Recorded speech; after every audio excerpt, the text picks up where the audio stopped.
Um, Hello everybody. I really don't know what I'm going to call this video or this post I'm about to do, but I know I want to set some records straight. Some of you might deem it unnecessary, but I find it necessary given that there are lots of things going on or being said out there that some were me in person that said them, which is the interview I granted with Chude. Yes, I spoke about my experience with domestic violence. That was me, 100%. I did experience those things. I lived in them, and I'm okay speaking about it. Now, the second part is the story about my 6 years encounter. Now, that's also me, but those are documents that were filed in court. Now, I understand that once the document is being filed in court, it becomes public document. So I don't have control over those documents. It could as well be picked up and used to any point, or either from my end or from his end. So I don't have control of what people take and what people use. Now, the story is completely my story. You might choose to believe, you might choose to disbelieve. That's okay. The truth is, it's before the court, and they will determine if I lied or he lied or whoever lies. But that in particular is not the problem. The substance in this issue is not about who had what and who didn't have what in the relationship. It wasn't intended to put anyone in the bad lights, and neither is it intended to talk about another person's incapabilities.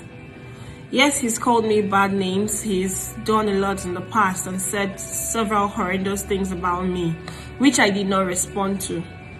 My not responding to them was not because I was guilty or committed those offenses, but because I had respect for my kids in the first place, and I did not want them reading things up and down.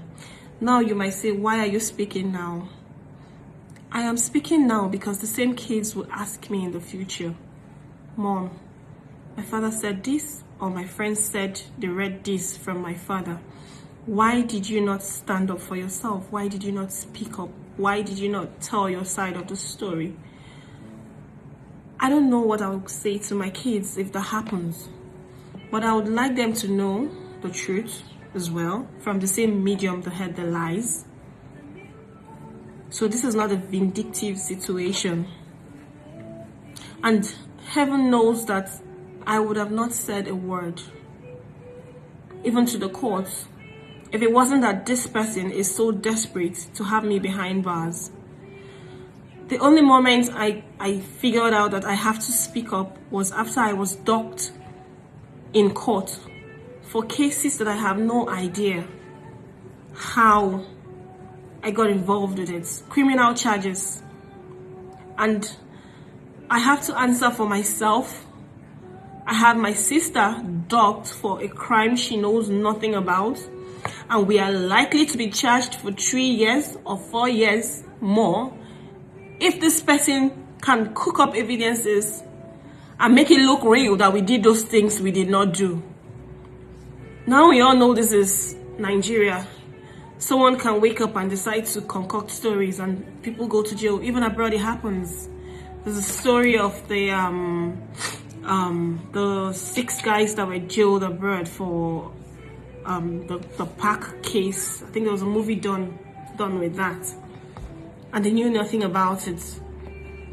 And they served time for crimes they have no links with. Now it dawned on me the first day I was docked, and I had to take a plea if I was guilty or not guilty. It dawned on me that I haven't said a word. Nobody knows my side of the story. Nobody knows what happened in my 4 years, or my 7 years okay, 6 years, because this is the 7th year. My 6 years of being involved with this person, I never said a word because I wanted to protect my kids. Now I have to speak up. Not because I want to have any malicious impact on him or the kids. Heaven knows that I'm one of the last people that would have my kids away from their father. No. If this person will be honest with you, he will tell you all that there were days when I begged him to at least pick one of these girls he flaunts around and stay with them and just give me my space to have my sanity and peace all intact. I wouldn't mind bringing the kids to him. I wouldn't even mind keeping up his usual charade of not letting the world know what I was going through. I would have acted like the marriage was okay, which most people do, and move on, just to have peace of my own, without drama, without stress. I just wanted peace. I just wanted sanity. I just wanted my children to grow up in an environment where there was no rancor, there was no fight, there was no drama. But he never wanted that. It is more of control for him. If I cannot have you, no one will, was the statement I heard constantly. Now, I don't know how to function in drama. That's why I keep quiet a lot. But in a situation where my silence is being taken for guilt, what am I supposed to do? This was my situation for years. A lot of you will say, oh, yes, this happened, and you stayed. What do you expect me to do? Wash my linens in public like it is happening now, and you are still judging me? Oh, you knew he had different women before you went into the picture. No, I had no idea, because the last person was gone 8 years before I came in. I had no privileges of meeting the girls he dated in between, whom, by the way, I am getting to know now because they are reading my stories and they are reaching out to me because they have the same experiences.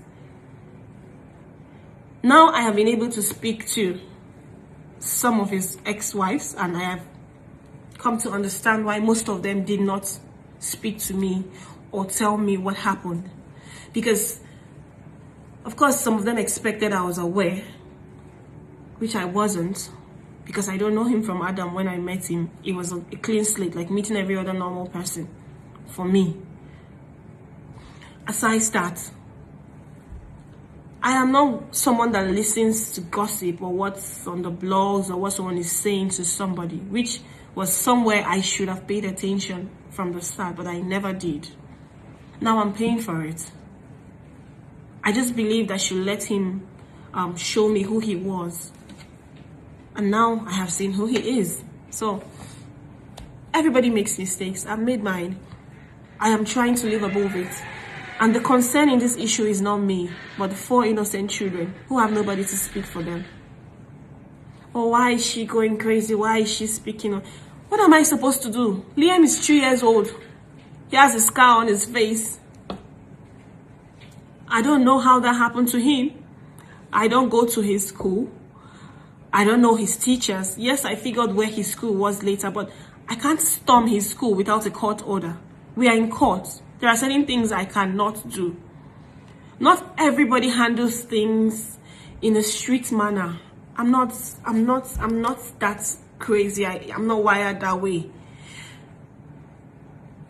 I just have to wait for things to play out. Now it feels horrible as a mother if you would just have to sit and watch things play out. Watch your children from videos that mothers who attend the same school with your kids will send to you. Have mothers from the same school reach out to you and tell you that your children came to school in dirty shoes and clothes because they are allowed to be looked after by nannies. Now, how am I supposed to feel? I'm in court and the lawyer says to me, uses derogatory words to me, and then I fought back and gave it back to him. And then the panel hears our shouting and invites them in chambers. And then he goes in there to throw it in that one of my sons has COVID. And that's the reason why I would not be allowed access, because the ruling was for me to have access to see my children this Christmas. Now, to make up for it, they would say one of them has COVID, so I'm not allowed to see him. Apparently, he doesn't have COVID. He threw that in just to block me from seeing my children, because the order was for me to see my children. And I'm supposed to keep quiet. I'm supposed to say nothing. I'm an adult. I can fight for myself. Liam is a child surrounded by nannies who his father apparently treats the way he likes, and they might have their personal vendetta hidden somewhere. They might decide to treat them the manner their father treats them sometimes. Forget the media charade. They are being scared to come out and tell lies about me. If you go on my page, you will see videos of me and these nannies playing, spending time together with my kids. If I was as mean as I've been painted, I wouldn't have those situations with them. Those videos were as natural as possible. They are not those cooked up videos of staff who want to come and say stories because they are being paid for it. So I'm supposed to sit down, watch my last son injured, and I say nothing because I'm not supposed to speak.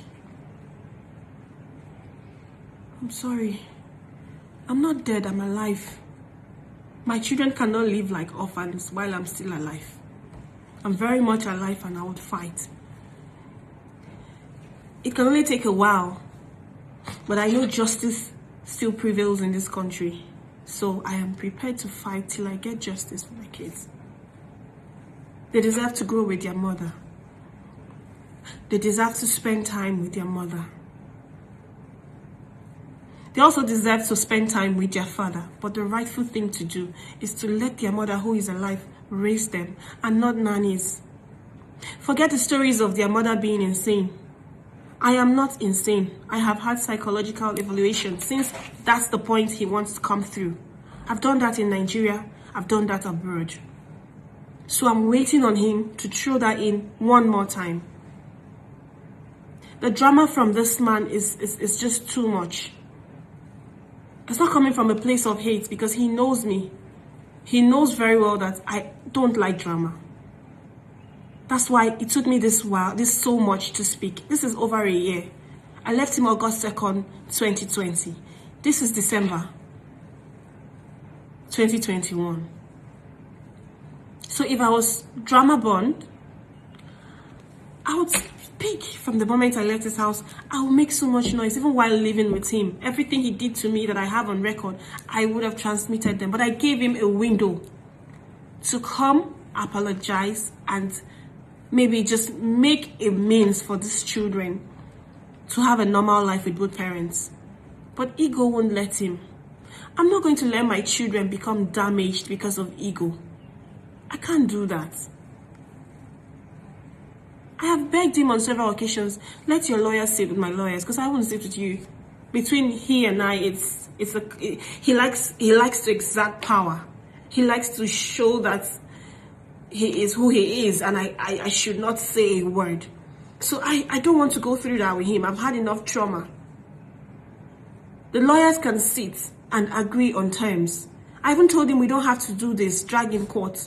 You both sit with lawyers, like lawyers, both lawyers sit and agree on how the children would spend time with both parents. I don't have an issue with that. But to show you that this war is not about just having the children. It's about subduing me and bringing me back to the cage where he thinks I belong. He's dragging it to the ends of the earth, which is not necessary. By instituting criminal cases against me, imagine the criminal case that I want to assassinate his friend, Grace Brent. Both of them went to the police to write statements against me. So what am I supposed to do? I'm defending myself on all fronts. What am I supposed to do? Remain silent? I'm not stupid. I'm not. Now there are situations around the whole relationship. I had to file those things before the court and tell them to please look at these situations and tell me if in the same situation, these situations should be like this. So what's the crime in it? What have I done wrong wanting to keep my children and raise them like my mother did, like his mother did? With every drama that went on with his parent, his mother raised her kids. Nobody denied her that. He's got several siblings whom he won't acknowledge from other ladies for his dad. Everybody raised their kids. He's got other wives. They all raised their kids. Why am I on the very ones he must hold on to and prove to me that I am nobody? I kept mute because I understand that most people would see this as a family issue and they don't want to get involved with it. But no more. My apologies on this statement goes to the Nigerian women. Seems like I underplayed your strength. Every single mother who understands what it is to spend the night without your child, whether a child you have alive or a child you had that passed on, will understand the pain of having to live every day and every night without your child. So I'm appealing to every mother to please join me in this fight. I haven't been sleeping properly. I've been fighting alone, not because I feel I can do it by myself, but because I don't have that sense of entitlement where I believe, oh, Nigerians must do it for me because they have to do it for me. No, I don't feel entitled to anything. I just feel that if people feel the need to join in a fight, they are welcome to join in the fight. But maybe that's a miscalculation because some people would like to join a fight because they were invited to join the fight, not because they should just pick any fight to see on the road and join. So now I am officially appealing to every mother and every man who understands the need for a child to grow under the comfort of their mother to please join me in this fight to get my boys back. My whole prayer is that I don't raise monsters whom will be seen as men that continue the same pattern, but to raise men who would cherish, love, and respect whatever woman they come across in the future, regardless of her actions or her personality. There should be respect and decorum, no matter the differences. That's the difference I want to teach my sons. Not for them to grow up learning that you can do anything to a woman because you have the power to do that. So please, it's an appeal and a honest call to anyone who has a conscience and to anyone who understands the need for children to grow under the wings of their mother. Thank you.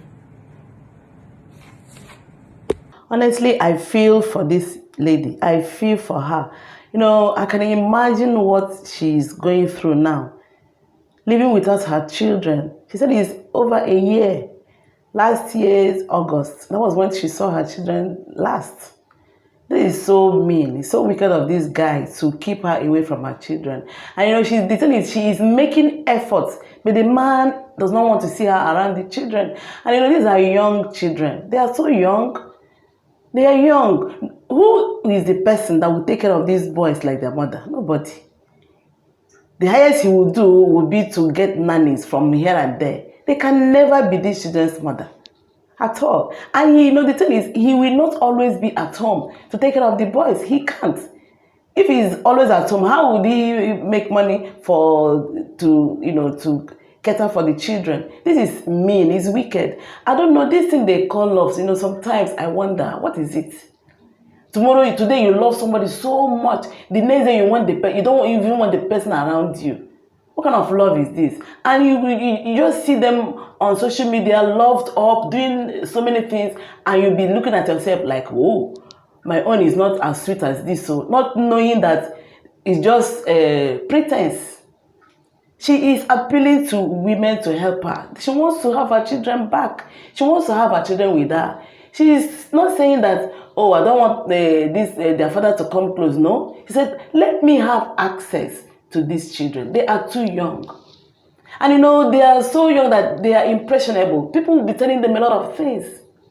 They are not of age yet to make their own decisions. Why is he doing this? You know, we need to help this lady. She is going through a lot. This is psychological torture, honestly. And somebody is somewhere cooking up stories, telling her that she has bipolar disorder, she is mad, she is this. I mean, preventing her from seeing these children. This is not fair at all. I hope the judicial system will do something about this. They are in court now. I hope they will speed up this trial or whatever case or whatever it is that they call it. They should hasten it up. These children need to see their mother. A year has gone by without them seeing her. It is not nice. It is not, no woman deserves this torture at all. No parent deserves it. Let them have access to her, or let her have access to them. You know, they can share it. You come here today, this person goes there tomorrow. And that way the children's lives will be balanced. Not this thing that this man is doing, talking from all corners of his mouth. All this big grammar that he's blowing up and down, it will not help him more. By the time we are ready to help this girl, this young woman, so we are ready, self. What are we waiting for? We are ready to help this young woman. We are ready to help her. This is not right. It's not proper. After all, we have been talking about bullying. This is the highest form of bullying, of course. Trying to suppress somebody. You know, saying so many things that maybe who is she? You know, you're nobody. Everybody is somebody. Don't talk down on someone. Don't look down on anyone. What is it? We are ready to come out. Just tell us where, when, how, and we'll be there to help. Because we are mothers, we know how it is. Staying a night without your child, it's not funny. At all, it's not funny. Nobody deserves it. No parent deserves this. It is not nice. It is bad. What is bad, and we are condemning it. And she has appealed to Nigerian women. We will help you, precious. You deserve it. We will help you. Because your children need you. They do.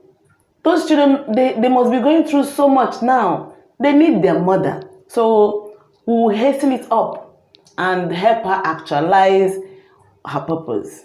Alright? So thank you guys for watching. If you're here for the first time, please do not leave without subscribing to my channel. I would love you to do that. Thank you. I'll see you in the next video. Bye.